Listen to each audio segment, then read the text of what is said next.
pursuit of many objectives, many goals that we have, and to be stuck in that sense of negativity.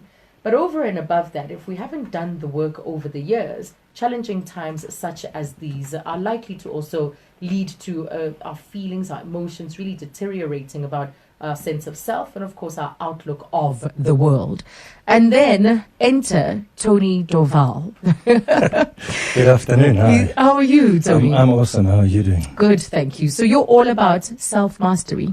You're a veteran in this discipline. You're a facilitator and a coach. You can see I've done a few years in this mileage. What the bolding you're referring to?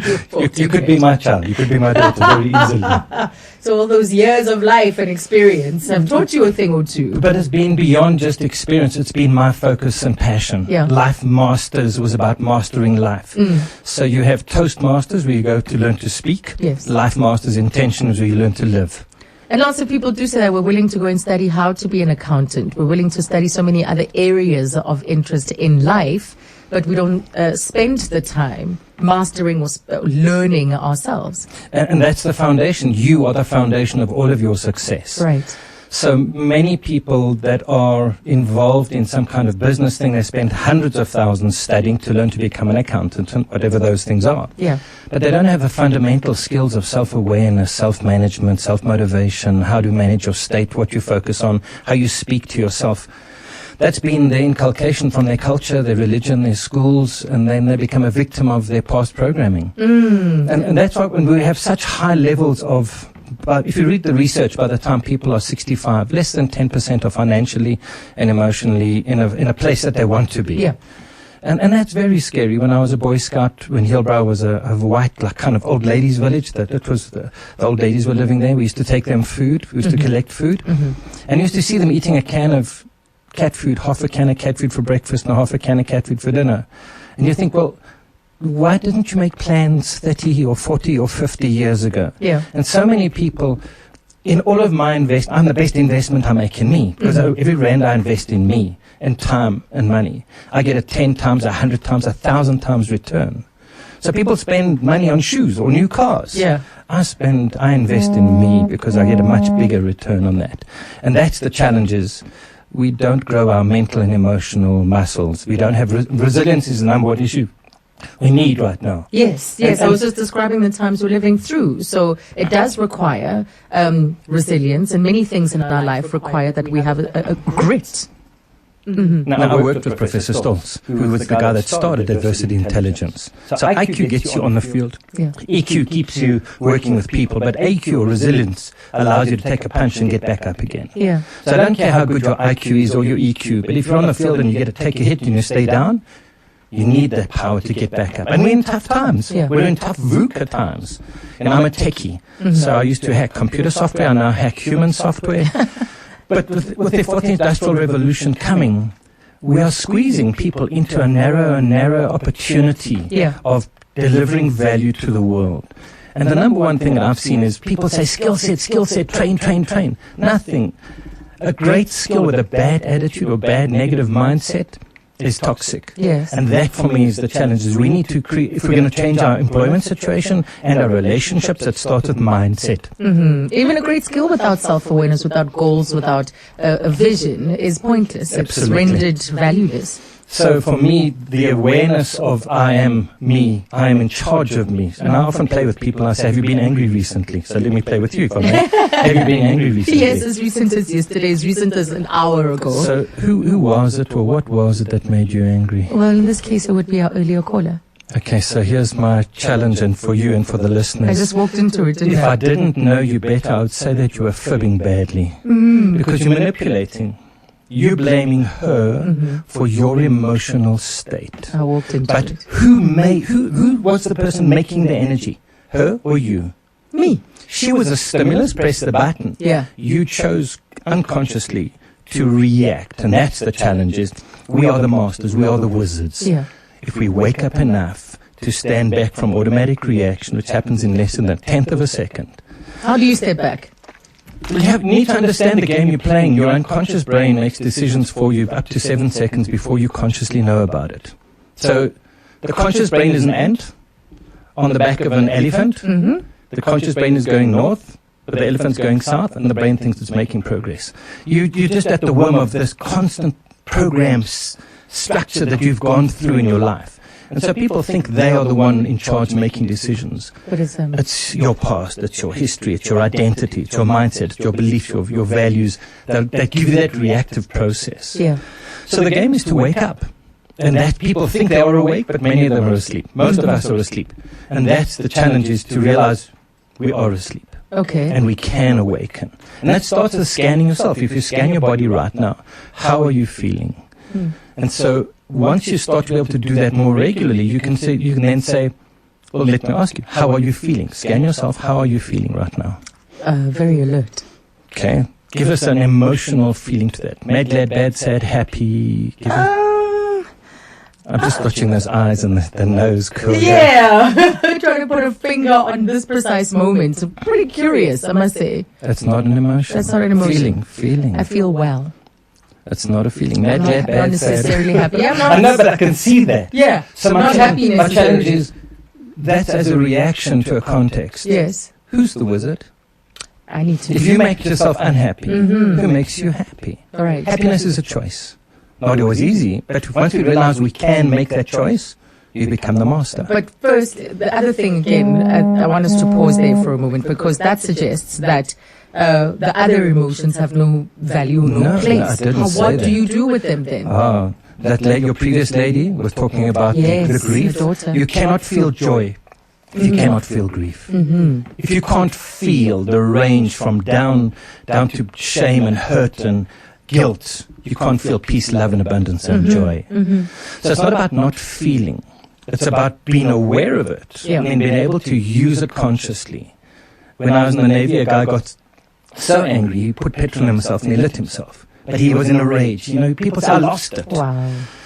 So if you can get to the point of losing it and giving up, because you're a set of programs. You've got an operating system running your head.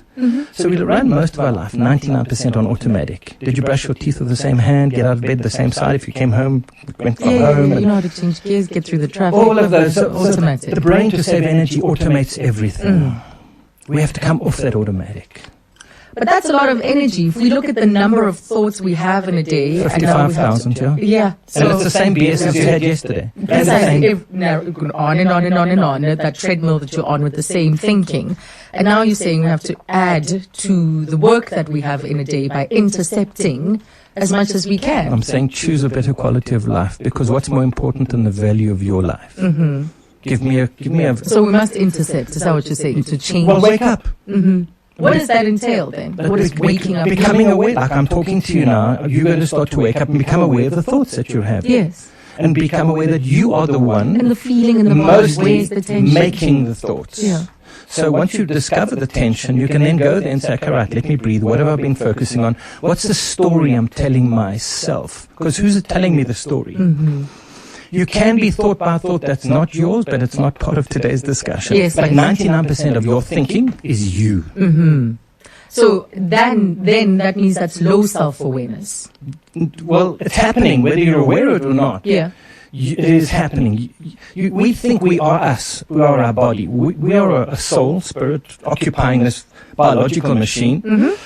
And what I was going to talk about later is we're a bacteria factory. There's tons and there's trillions of bits of bacteria that in fact are impacting how we think, feel and act. We think we're in charge. You know, I've seen the video where there's a bacteria virus gets into a snail, gets up to its eye, takes control of it and makes it climb the tree to get to the top so the birds can get it, so it propagates. Yeah. So we think we're the ones, but we're a family of energy, of life forms. So step one, becoming aware of I'm not just my body. We identify with the body. I am so much more. Yes. And But because so often we're even disconnected from that very body. We're in the thoughts that you were describing. I used to live a short distance from my body through a hard upbringing. So in the intention of not feeling pain, Yeah. we disassociate and you live a short distance. And I was one of those, which is why I got involved in the business, because I was rock hard. My mom died, my mom's mom died, my mom and dad were at the funeral, and it was the first time I ever saw my father holding my mother's hand in my life. In your life. And so I had an upbringing that was very cold. And I had to make a decision, be like them or go the other way and become love. That's why I asked you about a hug and that. But you have to make a decision of who am I? Because your identity, people say you need a skill set to be successful. It comes down, the absolute root is, who are you? Yeah. For me, my picture of you, you're a piece of source, you're a piece of God, you're a piece of the most powerful force in the universe. I call it love. Mm-hmm. And so with that, you have full potential, like your car has potential to go 200 miles an hour, 200 Ks. You may not get it there. Mm-hmm. And that's always my thing is, so how much of your potential are you using right now? And most people say 20, 30, 50, 70. And I'm saying it's maybe only 2 or 3. But what's stopping you from getting to use that potential? And that's where the work comes in, right? Yeah. So that's where the mastery. And that's the challenge- value. Mastery. The gold is there. Yeah. The love, the peace, the joy, the abundance. And that's is devoid there. of religion, isn't it? Oh, yeah, way Let's be past. clear, because you mentioned God, it's energy, universe. Somebody, you want to somebody substitute that started for. the system. Yeah. What label you want to give it? It's way past our mind's right and yours is wrong. Yes, and we're just all just interconnected, whichever way you look at it. So they also there's a discipline, there's an area to all of this known as self-limiting beliefs that many of us hold.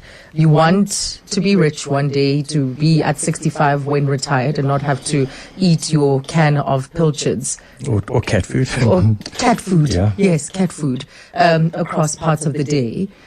So, and yet you're living in a way that suggests that you're not going to have a free life when you're older. The an biggest- independent The life. biggest thing that affects people that I see globally and in Africa specifically is a thing called learned helplessness. So let's go to the circus. You have this huge elephant that's strong as 100 people. There's an elephant standing at the bar with a little rope around its leg. Could the elephant break away if it wanted to? Mm-hmm. Why doesn't it? Learned. It's been trained. It's been taught, it's been trained. Because as a baby, they put a huge chain, they put a mega stake in the ground, and it fights, and eventually it learns, I can't. So once it's that embedded belief is, I can't, there's your limiting belief system. It's a learned helplessness. Now, some people, whether they go through that or not, are still resilient enough to keep on trying, they keep on shooting, they keep on pushing, they keep on climbing. Others just believe that belief and Stay become with it. couch Accept potatoes. it. You know what's that thing on when you sit on the couch when you're watching? The remote control. No, What's when that's you're watching the automatic. binging. That's the automatic income reducer. Oh, Because what's TV? TV is time vampire. Have you ever made money being successful no. watching TV? In fact, there's an academic who says if you are what the definition of loser is when you're watching more than you're sweating. So Yeah. if the watching is higher than the sweating, the people who know the most number of adverts, in fact, he was giving these different pointers about why this formula exists. So if the watching is greater than the level to which you sweat, then definition of loser. So belief is like hypnosis. I don't know if you've ever watched real hypnosis. Yes, we've had it here in the All right. studio before. So a belief system is just like that. You embed a program and a rule that says you can't, so you don't. And so as much as you might give the person all of the tools, the technologies, access to information, if that belief system says I can't, Yeah. they never ever step up into that position of self-power or self-efficacy and have hope and take action. Because at the end of the day, success is based on action. Fiercely focused, right direction, incremental action.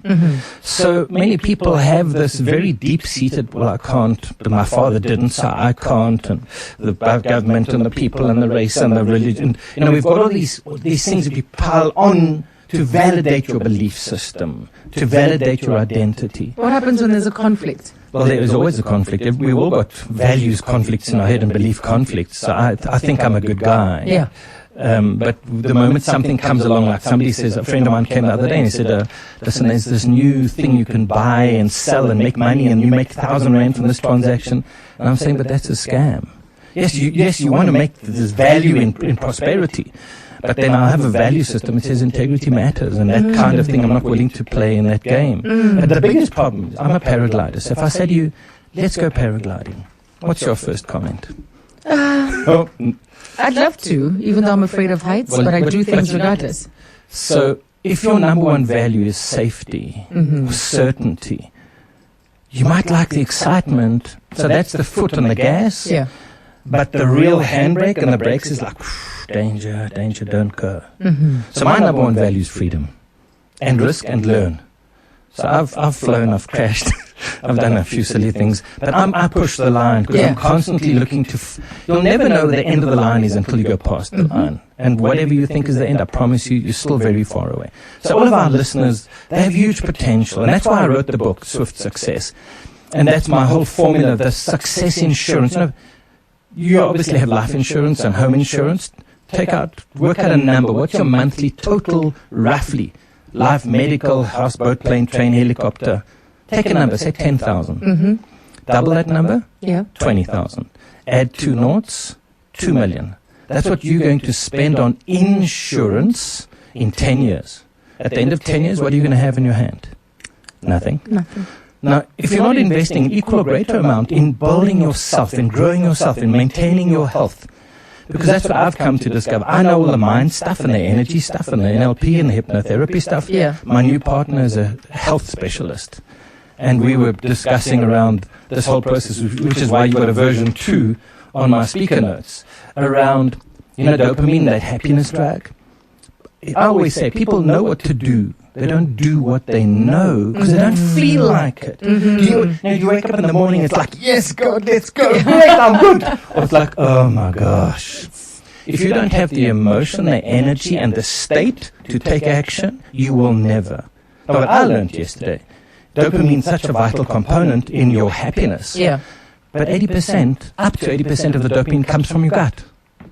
Not from the brain, from your gut. So if your gut health, and I've been involved in this recently doing a fast, when we were speaking about, I did a cleansing fast, and you do a colonic and clear your gut.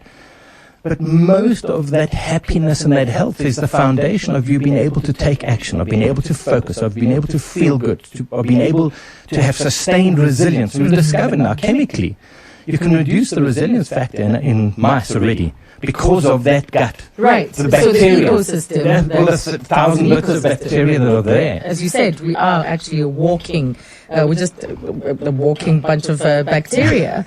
So, I mean, we've only really touched on some of the biggest challenges that people have. And there's still so much more to talk about because we want to locate this within an organization where we bring value. And so the transformation starts with the individual, in essence. So we're going to continue with Tony after the latest in EWN headlines. My guest is Tony Dovale. He is a life master. And we'll tell you more about his book and his life's work a little bit later. But first, here's the latest in EWN headlines. As well as in that's a lot. London and Sheridan. It's my life.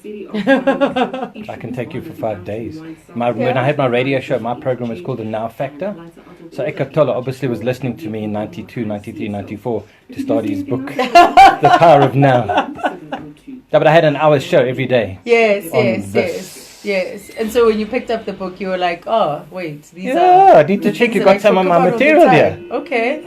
No, I love Eckhart Tolle. I'm sure he's got he's got his own connection to source. Yeah. I love how chilled he is. He's just like, and then that accent. But you see, isn't that the reality? Everybody's going for means goals, money. Yeah. I know you got your business, your nail business, and your glamour and that, and it's a thing that sells, significant sells. But I meditate, I do breath work, I do hiking, balance is something that I learned as well. With time, with the years, it wasn't always there. See, I'm blessed that my work isn't work. Yeah. It's why I'm on the planet. It's my purpose. It's why I'm on the planet. So for me, balance doesn't matter whether it's a Saturday, Sunday, Monday. It's not paid or not paid. I love what I do. Right. Yeah. So it's not confined because it's your life. It's my sole purpose. I'm here to raise humanity's consciousness. That's why I'm on the planet. For this life. Next life will be something further. Multiple lives. Get the Samsung Galaxy A70 Okay, on never Media mind. Play I was going to 1.5 say that with the gig top-up lessons, 1.5 like gig each data one and has its 3 own hours lesson, talk time and every based on month whether for you've learned it or only not, 429 rand per month. when you come back, It goes into your Akashic records, Yes. your DNA Akashic Exactly, records, exactly. and So you the come next back, round- and there's consequence and impact and yes, influence so that's from why this past. life has to be quality, so that you can learn what you needed to learn in this life, so that when you come back, and then some people say that there is a ceiling. One guy said, like, from 1 to 10, so the people that are at 10, and then after that they just don't come back. No. You think The reason why we are on here, non-stop. the reason why we are out here is for source to feel. We're an expression of the universe, but with the nervous system, the body. Opel, the future is everyone's. 702 Masterclass. Well, it's 26 minutes to 3. Ooh, one person says, I'm late for a meeting listening to your guest. Where's he been all my life? I'm 40. So thank you very much. And then there's a question about innate health. It's an unsigned one. It says, does your guest believe in the concept of innate health, that we are okay no matter what? We are innately resilient. Our experience is all coming from thought in the moment. And that's all that's ever consistent, right? The now. Sure, but now is the second. There's all we have. There's all we the only have, place we yes. have power. There's no past, there's no future. No, it's just well, there is in our 3D timeline. There is a past in your mindset. You can't go and find it, and you can't go and change it in physical reality, but we can rewire it. I have a process called PMR, Okay. proactive memory rewriting, because your story, your story, controls how you show up today. in So this moment. if, like I was saying in the beginning, I had quite a hard upbringing, which I need to take my own medicine and drink my own Kool-Aid and go back and change that memory as it's stored, because that'll change my potential as I show up now. So we can't change tomorrow, but we can influence what tomorrow could potentially be. But to go back to your innate health, your body is an incredible machine. It's a self-managing, a complex system of incredible note. The challenge that we have is we're exposing ourselves to toxins, radios, food toxicity we put in our bodies. Lots of noise. When I was 21, I used to sell Ferraris and Lamborghinis, and today that same car used to be 66,000 rand in those days. I'm talking 42 years ago. Today, that's a 2 million rand car. So if you had a Bugatti Veyron, I don't know if you understand, some Lani car. I know cars, Tony. So if I came along and was going to put old oil in your car, would you be happy? Of course not. But we do that to our body. Look at the kind of toxic stuff we put into our body, which is why we have a problem with our gut and our health. So stress is an exacerbator and initiator of illness. The toxicity in our system is an exacerbator and an initiator. So given the body, give it freedom from the garbage we do to it, it will innately heal itself. I mean, it's an incredible machine. This biological system is outstanding. I mean, whoever made this knew their stuff.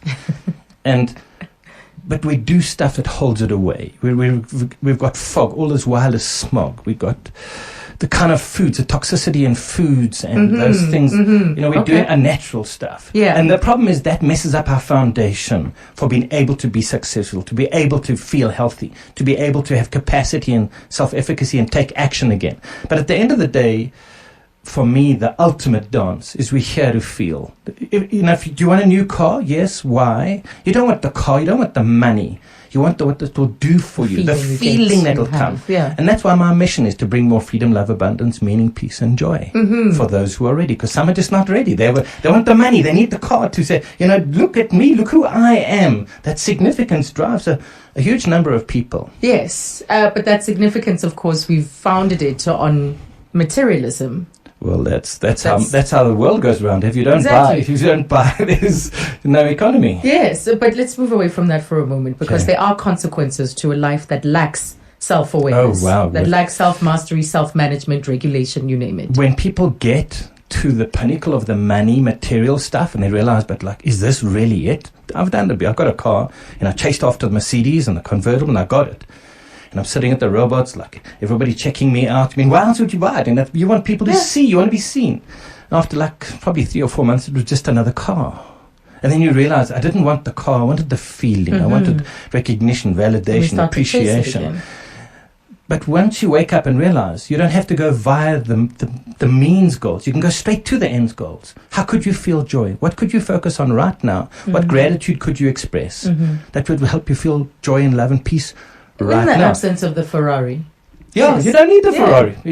The moment you need something on the outside, you're giving away your power. Mm-hmm. You're the wizard. You have everything you need on the inside.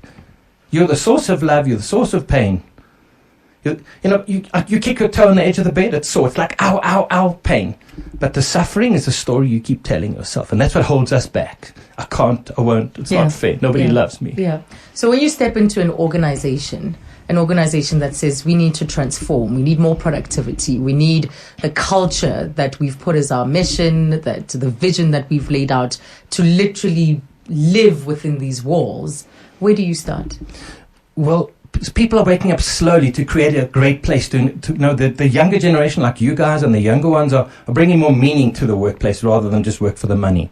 So for me, number one is, where are we right now? We do an assessment. We have a range of assessments, and we establish a baseline. Where are you? Where are you per department, by manager, by organization? So the culture, the leadership, the engagement levels, execution. So it's a whole lot of technical stuff. It's like we take your Ferrari, you plug in the diagnostic, and you go, brrr, and you got 200 points, and you say, ooh, that wheel's out of balance. So if you look at my model, you can have a beautiful Ferrari, but if the one wheel's out of balance, you can't go fast. If your motor's got contaminated oil, you can't go fast. So we look to see, where are the issues, where are the hakplekke. And then we will sit down and design a process which starts. You can't build a high-performance team without high-performance people with the right mindsets and right relationships. So it's people first, then teams, then leadership, and then the culture. But everything is a foundation of people, individual self-mastery, self-awareness. And so that's our process, is we build the people first, rebuild the relationships, rebuild trust, rebuild self-awareness, self-management, that emotional intelligence component. Yeah. Plus, on top of that, we build the resilience factor, because, hey, work is tough. There's pressure. You got to deliver more with less. Wouldn't it be great if we didn't have to do that through work or the places where we work, that we came in already with a high level of self-awareness? And what happens then if there's a team member who has low self-awareness? Even if you maybe are a great person with good resilience and high self-awareness, you're a high performer, to go into an environment where there's toxic culture, incompetent leadership and bad relationships, you're not going to stay long. So the challenge is raising the bar for everybody. You're raising the water in the harbor with all boats rise. And that's our power, as people do the team building and the development and the training. I call it corporate soul surgery. It comes back to the core of, do you bring love? Nobody wants to make more money for the boss. It's what I call greedership. No, if it's only about the money, it's greed. There's no soul in that goal. So it's got to be about the people and the opportunity. And the money is a byproduct. You don't work so that you can get money. The money is a byproduct of doing stuff that you love and bring value. Yes. And feeling alive in what you're doing. Most people that are listening, if they're bosses, are going to be shocked to know that at least more than half their staff are ready to leave to find a new place to work. Not because it's necessarily a bad place, but they're looking for a place where there's meaning for them, where there's growth, there's significance, there's connection and contribution and collaboration and good trust. Every organization I look at has got toxic levels of no trust, conflict. Yes. Just to quantify a number. I have one of my clients, they have a 15 million rand a month salary bill. The average company listening is losing between 10 and 12% of their monthly salary bill purely through invisible conflict and demotivation. Wow. That is wow. Wow. And so when people come along and say, well, what's it going to cost me to do that? I say, well, hold on a second. This is an investment, and that's I want to go back to the insurance. If you're not investing 2 million in yourself to build a better you, because a better you and a better me makes a better we. And a better we together. And that's part of my whole journey with my Life Masters in the corporate environment, is to rebuild the relationships across the cultures, across the religions, and where you love to come to work. Yes. But, interestingly, you talk about this new generation, what they've brought to the workplace and so on. I think it was Simon Sinek who says, yes, they want the bean bags, they want all these fancy things within the workplace. And the one organization that seems to embody that or personifies it is Google. And yet this very day I was reading an article that says they have a massive culture problem that they say the experts are saying is destroying the organization from inside. So it is not the bean bags or the great cafeteria alone. Oh no. It's the human beings. It's the human element. Yeah. If you step back from the picture of why are we on the planet? What is business about? Now, for me, ultimately, business is a place where you go to learn and grow and uplift everybody that's part of that community, versus make a lot of money for the shareholders, and the stakeholders get abused, which is the kind of model we still have in the corners of the world. But for me, I call it consciously constructive. We need to be growing. When I had my computer business many years ago, if you worked in my organization, you had an hour's training every single morning. Mm-hmm. You don't come to training, you don't work in my company. So it was a computer organization. And I believe that's today. You should be doing a minimum of 45 minutes of training and development of your staff every single day. Right. In some, whether it's in self-worth, self-esteem, negotiation, communication, leadership. Yes, you've got to be incrementally growing. Less than 10% of training people go on is applied back in the workplace. Within 30 days, you forget 90% of the stuff, and the manual goes on the shelf that you never look at again. Yes. But if you do what I call nibble knowledge, if I teach you one little thing every morning, just one little nibble of knowledge, that becomes the castle that builds and grows that things. Mm-hmm. And that's, some people wake up because they have an accident, and they suddenly get awoken from their sleep and think, well, I had it. I crashed my paraglider. I fell 50 meters. I smashed my body. I still have holes in my chest and my thigh. I was in bed for 3 months. Yeah. But in the middle of that crash, I realized I can die and I need to start living, not putting everything on pause. On one day I'll be happy. One day when I get married, I'll be happy. When I get the car, I'll be happy. All you got is now. Choose to be happy. Happiness. Now. You wanted to say there? No, I wanted to say that I think that kind of change, that kind of steering does take a lot of courage, and to undo or to move away from a particular type of culture is hard work. It's almost like you have to break it and build it anew. Well, we all have our own home culture or religious culture that we come into the workplace with. Yes. But then you have to agree on a workplace culture. When I play hockey, I played fairly serious hockey. There are rules on that field that you abide by, or you get kicked off the field. And it's the same in an organizational culture. You need to get very clear on what are the values that drive and what are the behaviors linked to that value. So for me, it's got to go back to the individual. Self-development is understanding what drives you. But, when it comes to motivational work, I heard a stat the other day that said only 2 people, let's say 2 out of 100, go and implement those changes. Yeah. The rest, it's kind of nice to hear we're inspired now, we're inspired maybe for a week or so, but that lasting impact is not necessarily there. Why do you think I hate being called a motivational speaker? I'm not a motivational speaker. It's like shaving. Because if you look at the money being spent and the information available on the internet, anybody who wants to be, do, and have more could just go online and get it free. Mm-hmm. The challenge is not having access to information. It's having the right information, but then having the right mindset, mood, state, physical, and energy to execute that information. Okay. So you can have that beautiful Ferrari with the latest stuff. Wrong fuel, wrong energy, you're going nowhere. Not going to get far. Here's a caller, rather. We've got Rachel calling from Vosloorus. Hello, Rachel.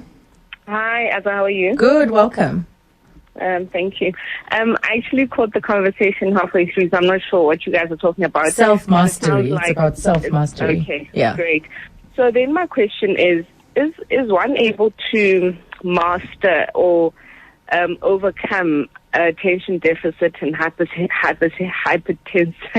ADHD, through the self-mastery, through the program that Tony's talking about? Yeah, through these techniques. Okay. Yes. Mm-hmm. So let's talk about that. I believe through my NLP work and hypnosis work that we are able to get to the programming of our core biology system. Yeah. But also you'll find a lot of that ADHD stuff is because of your diet and the gut health issues. And so they found in some research in the States that a lot of the youth that were in detention had very high sugar levels. And so because of the food and the kind of stuff that you're consuming, your body is then creating a context and a foundation to come off. Yeah.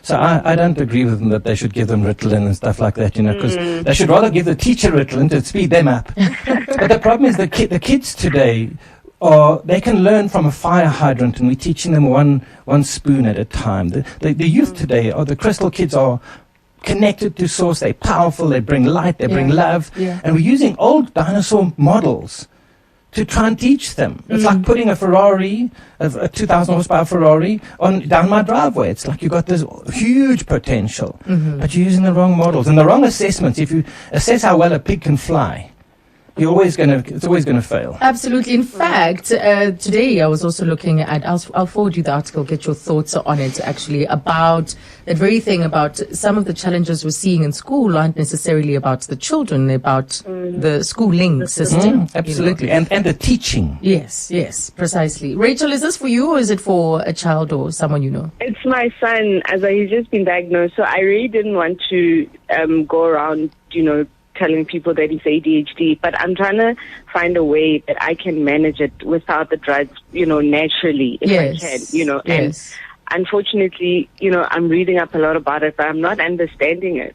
One of our swimmers, Cameron van der Berg, that's it. I thought I was going to forget the name. He was diagnosed at a young age, then his parents got him into sport. He tried all sorts of sports, and then swimming stuck. And that's the one that he's gone on to excel in. But after that, there wasn't a need for him to go on the various therapies. So there are, I think, different approaches. So the research might be exciting as we move forward. Thank you, Rachel. Yeah. So Thank you very much, Ezra. Thank you. Sure. So to that listener and for other people listening, because health is such an important component, and because for me, I don't have children, so humanity, you guys are my children. I've never been married, I'm serious. Yeah. I have no kids, you are my children. I'm willing to give away a copy of my book, my Swift Success We PDF. can't do that, Why Tony. not? I'll tell you off air. Let's take a break. 702 Masterclass. Right, and we spent the previous hour, this hour in fact, with a self-mastery facilitator. He's a veteran at it, Tony Dovale, and we'll tell you about his book in a short while. But we are taking your questions around self-mastery, self-management, regulation, just self-awareness in general, because it's an area that also requires a lot of our own investment. Here's a question, Tony. One of our listeners says, please ask your guest, this is Pirwani1 on Twitter, please ask your guest how I can outgrow and outlive old habits. I love watching football, but it takes a lot of my study time, and I think we can substitute football with what it takes a lot of the person's time with the Kardashians, with generations, with whatever else we can substitute. All the nebulous distraction that has no real life enhancing value. Yes, you're watching other people live their lives, do their best. I mean, that's crazy. You're sitting on the sidelines watching other people dance and live and earn and learn. So for me, number one, it's a value issue. So he's got a higher value in the watching and the sport and the excitement and the adrenaline and the thing that he gets. And you probably find, I haven't had people wake up and say, yeah, I've got to study. It's kind of it's like insurance. It's a have to buy kind of thing. Yes. So for me, I would set up a deal whereby I can watch 10 minutes of TV for every half an hour of study. And you use something like a Pomodoro. I use a sand timer. So the sand timer goes on. I fierce focus. I do what I need to do while that timer's on. And then you reward yourself with something. Okay. But make sure the reward is smaller than the study time. You don't want to have 10 minutes study and half an hour TV. Right. And make it easy to happen. If you want to learn to play guitar, but you're watching TV, put the guitar right next to you versus down the passage in the cupboard behind the shoes. Get it later. So make it easy to happen. Sure. And it takes typically about 90 days to re-embed the neurons that fire together, that wire together. And then get an account of, I have a process called SEAL, and I can almost guarantee that you would take the action. So I'll give you the story. I had a feud with my family, hadn't spoken to them for 8 years, and I was in a workshop, self-development, investing in me, and the guy said, is there something you should do, could do, would do, if you did do, would change your life? Yeah. And mine was talk to my family. But it was, if you put a gun on my head and said talk, I'd have taken the bullet. I could not do it. And so he said, contract with a buddy. I chose a buddy. He said, put down an asset of some kind. Free and clear was my disco, like 400,000 rands with a disco. Yeah. And a deadline. By Friday lunchtime, 12 o'clock, if you haven't spoken to your parents, your buddy takes your disco. So there's a promise of performance and a consequence of not. And the consequence of not is big. 5 to 12, I still hadn't phoned. 3 minutes to 12. Because of the pressure of my agreement, I eventually did. And I'm grateful that it did, but I wouldn't have. And it's those kind of things. You need something for your... That's a great idea. And that's what a coach is. And you can even use that with kids. Yeah, your coach. It's accountability. You made a promise as a coach. If there's no consequence, there's no need to push. Let's go to KK in Lone Hill. KK? Hi, I'm KK Diaz from Lone Hill. Hello, buddy. How are you, Tony? I'm awesome. How are you doing? I'm fine, thank you. I just wanted to give you a big up, man, not only on what you do, but on what you did for me. So for people who don't know, I've published 3 books. I've been a business coach for a few years myself, and if it wasn't for Tony and somebody else who convinced me to write my book, I wouldn't be writing my 4th one now. Wow. I just wanted to say thanks, and keep doing what you're doing, man, and keep just motivating and inspiring us. And Congratulations onto your 4th one. So you're living your best life now. I honestly am. I've been working on the life I live now for about 10 years, and I'm glad to say I've kind of achieved that 10-year goal, and through the guidance of people like Tony that I've become who I've become today. Thank you for that call. Thank you, KK. Great compliment. He actually climbed the mountain. And that's, I think that's the value is he invests in himself. He takes the money. And if I had my life over again, I'd find out who's got what I want, who knows how to do it. I'd go to them and say, how much are you going to charge me? Whatever it is, get me to the goal fast. Yeah. Rather than me wasting 30 years of trying. And I've dabbled all over the universe. I mean, I would be a billionaire if I focused. So you need to get somebody that knows how to do it. And let them hold you accountable. Let them mentor you, coach you, teach you, but pay. Because when you pay, you learn. Right. I just want to get through some of... Another one says, I have a problem focusing in meetings. I end up falling asleep instead of paying attention. Very embarrassing for me to pay attention.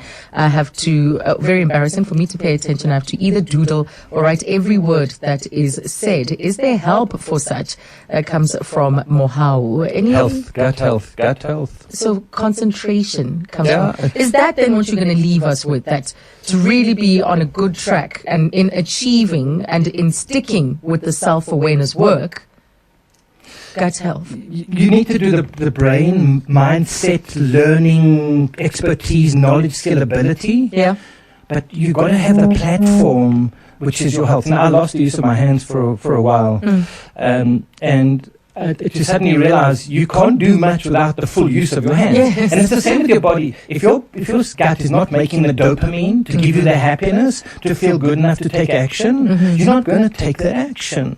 And so there's a thousands of different bacteria in the system. Yeah. And that's what I was going to say is, as a foundation, invest in yourself, in knowledge, skill, ability, mindset workshops and the coaching, but also go and do a colonic, do a detox, get your body clean as a foundation first. I just did that 2 weeks ago. I did a full colonic with a weight loss doc and got my body back. I'm down 6 kilos. I'm clearer. I'm doing a ketosis diet. So I'm running on fat, not on sugar. We're learning. Internet's got tons of stuff that you can learn. Sure. But I've got more focus. I've got the energy, and that allows me to execute on what I now know I want to be, do, and have. Yes, I know you've got a website, so it's lifemasters.co.za. So we're not giving away your book. People can go and get it. They can find me. Yes, the Life title. Masters. Life Swift Masters. Success. Yes, Swift Success. Try saying that quickly. Swift Success. Yes, online and of course in bookstores. That's Tony Dovale. Not in the bookstores yet. Coming soon. It's in digital format now. I'm busy doing final edit. KK learned from... No, he did. Hey, listen, I have other people that I coach that have written 7 books and I haven't finished mine.